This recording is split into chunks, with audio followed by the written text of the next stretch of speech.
Bom dia a todos.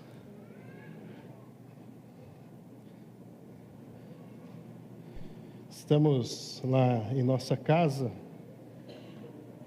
fazendo as devocionais a partir do Evangelho de Lucas já. E essa semana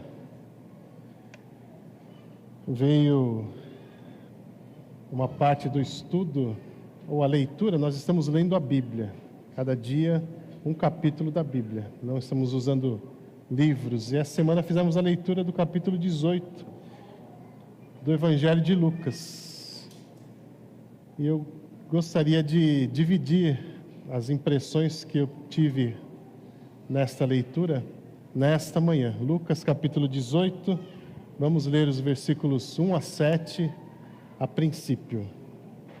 Lucas 18, 1 a 7.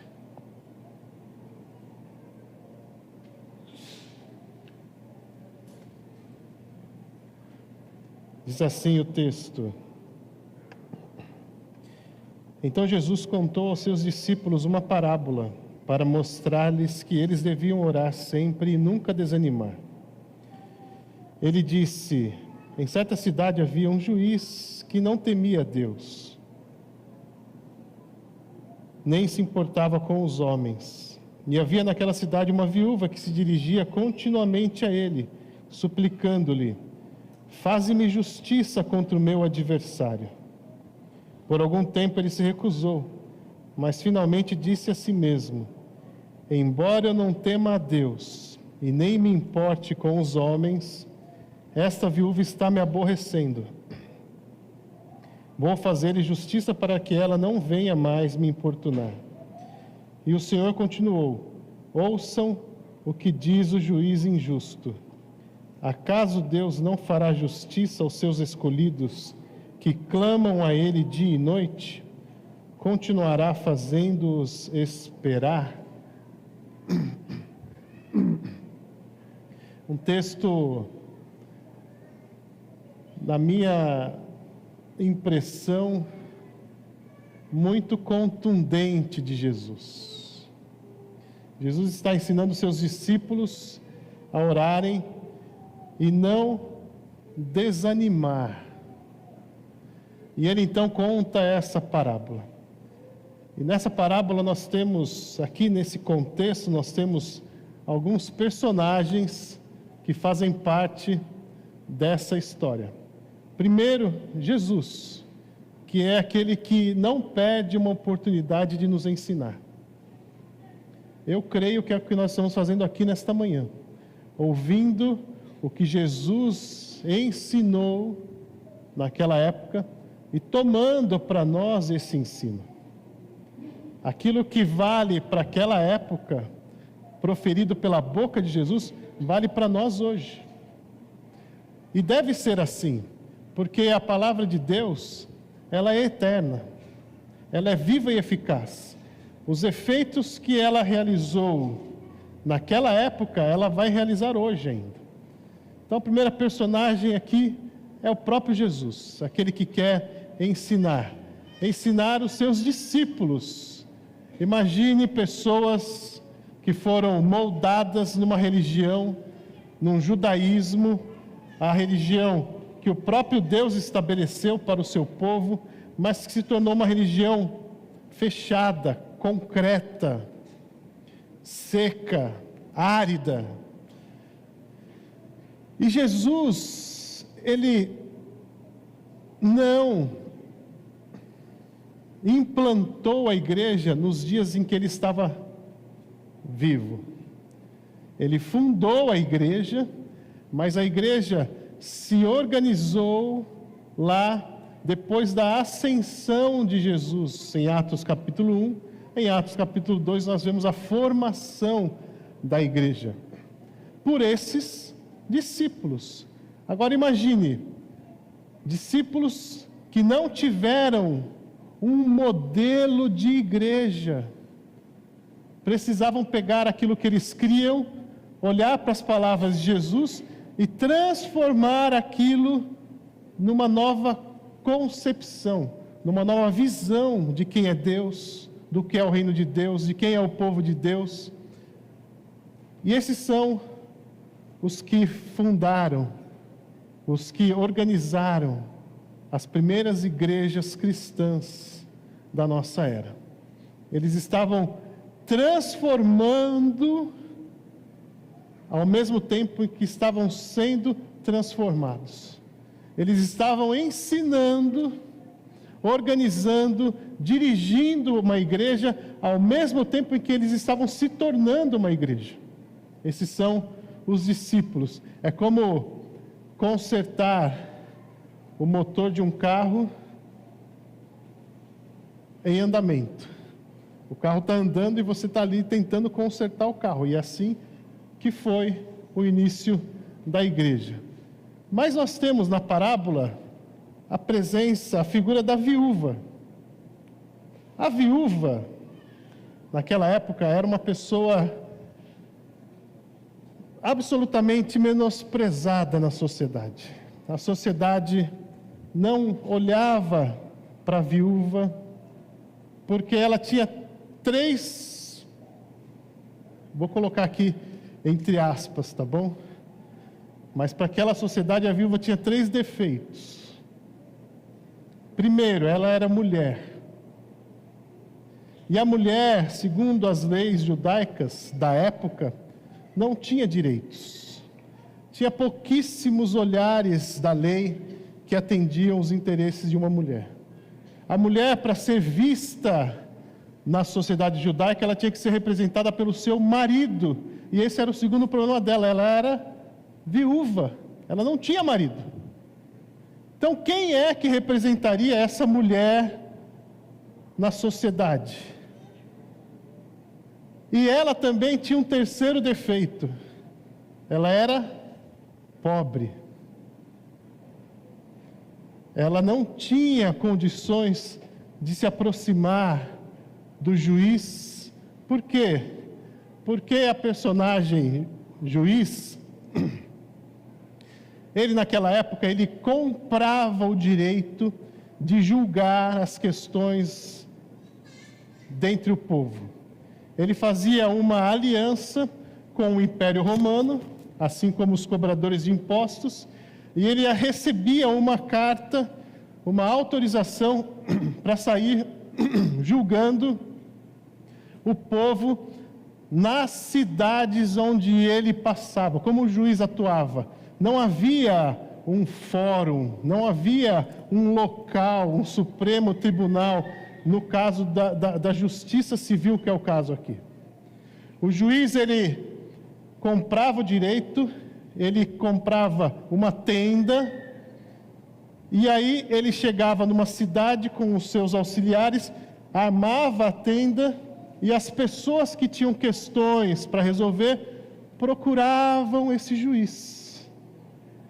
E esse juiz, ele era acessado através dos seus auxiliares. Então, a pessoa que tinha dinheiro, chegava para o auxiliar e falava assim: olha, eu preciso que julgue a minha questão, eu tenho tanto. E aí o auxiliar ia e levava o caso ao juiz. Aquela viúva não tinha dinheiro. Por isso ela precisava importunar tanto o juiz, porque ela não tinha esse acesso ao juiz. E ela ficou importunando, até o dia em que o juiz falou: essa mulher vai trazer má fama aos meus negócios. Porque se ela está insistindo tanto, e eu não fizer algo, eu não a julgar, eu não julgar a sua questão, a questão com o seu adversário, os outros que estão aqui em volta vão parar de confiar em mim para julgar as coisas. Então, mesmo não crendo em Deus, eu vou fazer justiça, só para ela parar de atrapalhar os meus negócios. Sabe aquelas coisas a propaganda é a alma do negócio, boca a boca? Para evitar que ela saia falando que eu não sou um juiz que julga, eu vou atender essa mulher. E aí Jesus diz que Deus, acaso Deus não fará justiça aos seus escolhidos? Deus não é esse juiz. Deus não é o juiz injusto, iníquo, que se interessa pelo seu dinheiro para fazer justiça. Mas o texto diz, acaso, se esse juiz agiu assim, acaso Deus, que é Deus, não agiria de uma maneira muito melhor, muito mais justa, muito mais direta para com os seus escolhidos, e esses somos nós, a igreja. Acaso Deus não fará justiça e rápido para com os seus escolhidos, para com aqueles que se dirigem a Ele e clamam a Ele? Esse é o contexto.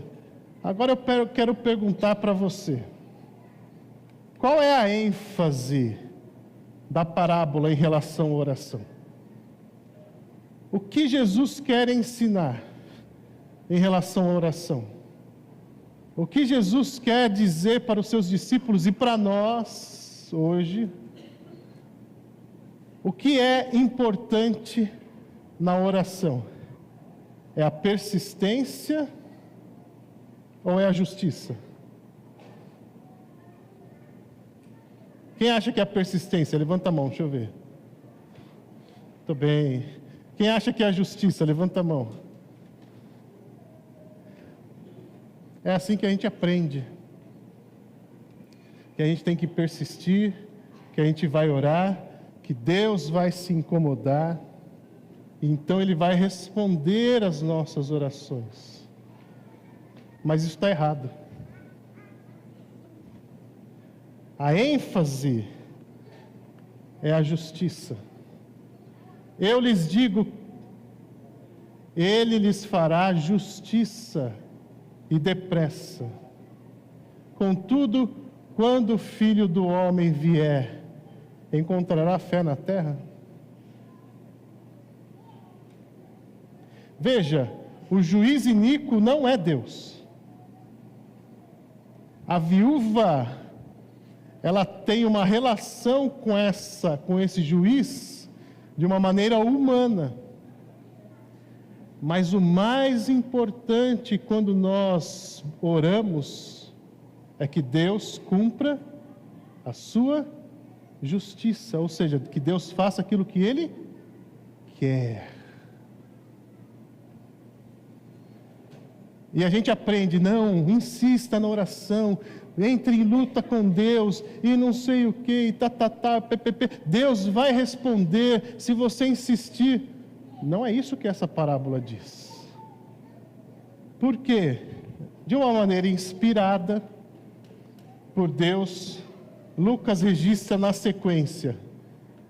Há alguns, versículo 9 agora, há alguns que confiavam em sua própria justiça e desprezavam os outros. Jesus contou essa parábola. Há um contraste aqui. A oração é para aqueles que confiam na justiça de Deus. Mas alguns que confiam na sua própria justiça, Jesus vai contar uma outra parábola. E essa parábola está aí na sequência dos versículos 10 a 14, que diz: 2 homens subiram ao templo para orar. Um era fariseu e o outro publicano. O fariseu em pé orava no íntimo: Deus, eu te agradeço porque não sou como os outros, ladrões, corruptos, adúlteros, nem mesmo como esse publicano. Jejuo 2 vezes por semana e dou o dízimo de tudo quanto ganho. Mas o publicano ficou à distância. Ele nem ousava olhar para o céu, mas batendo no peito dizia: Deus, tem misericórdia de mim, que sou pecador. Eu lhes digo que este homem, e não o outro, foi para casa, o quê? Justificado diante de Deus. Pois quem se exalta será humilhado, e quem se humilha será exaltado. Veja, um deles confiava na própria justiça, ele não saiu justificado. Quem saiu justificado? Aquele que orou a Deus e pediu que Deus o perdoasse, que Deus fizesse justiça. E ele saiu dali justificado, declarado justo diante de Deus, justificado diante de Deus. Então, primeiro, na oração, nós podemos esperar que Deus seja sempre justo. Não importa os nossos pedidos, não importa o que nós falamos, não importa se a gente está orando certo ou orando errado. O que importa é que Deus será justo. Porque a justiça de Deus faz parte do seu caráter. E Deus não pode responder uma oração fora de quem Ele é, fora do seu caráter. Então, toda vez que formos orar, nós devemos estar conscientes de que Deus responderá de acordo com quem Ele é. Com quem Ele é, e não com quem nós somos. Por quê? Porque a insistência, ela é necessária. Nós precisamos orar sem cessar. Mas a insistência transforma a nós e não a Deus. A insistência na oração me humilha diante de Deus. A insistência na oração me coloca no lugar que eu devo estar quando eu me coloco diante de Deus, quando eu me apresento diante de Deus. Não na posição de um controlador, mas na posição de servo. Então, quando eu começo a insistir na oração, eu tenho a oportunidade de refletir naquilo que eu estou pedindo. E entender que Deus fará justiça. Mas eu posso, na minha insistência, mudar o meu coração. Eu já falei sobre isso aqui. Eu ajoelhava do lado da cama das minhas duas filhas, colocava as mãos com elas dormindo e falava assim: Deus, permita que elas nunca pequem. Todas as noites, afasta-as do pecado. Permita que elas não se desviem. Mas eu estava orando errado. Alguém aqui nunca pecou? Alguém aqui já pecou hoje? Mas a oração insistente muda os nossos corações. Deus, permita que, mesmo que elas pequem, que elas não se desviem dos seus caminhos. Que o Senhor tenha misericórdia para com elas. Que o Senhor as sustente, que o Senhor as molde, que o Senhor as cure, que o Senhor as traga para próximo do Senhor. A insistência, ela é preciosa, mas ela transforma o pedinte. E por último, quando Cristo voltar, seja um daqueles em que Ele encontrará fé. A parábola termina: e quando Jesus voltar, encontrará fé na terra? Isso me choca. Porque eu não quero ser declarado, quando Jesus voltar, um ímpio. Ímpio é aquele que não tem piedade, é aquele que não crê, é aquele que não tem fé. Esse é o ímpio. O pio é o que crê, o ímpio é o que não tem fé. Por isso eu oro. Por isso eu oro todos os dias. Por isso eu oro para que Deus faça justiça. Porque a justiça final de Deus é Cristo voltando a essa terra. E quando Cristo voltar, não seja você um ímpio. Não seja você que Cristo vai olhar e vai dizer: nesse eu não encontrei fé. Amém? Seja assim nas nossas vidas. Pai, recebe, Pai, as nossas vidas. Ensina-nos, Pai, a insistir na oração que nos transforma, mas age de acordo com o teu caráter, para que nós possamos nos aprofundar cada vez mais na relação com o Senhor e termos fé em tudo que o Senhor pode nos oferecer. Em nome de Jesus. Amém. Vamos nos dividir em salas. Que o Senhor abençoe. 1 hora de aula de escola bíblica. Bom domingo para todos.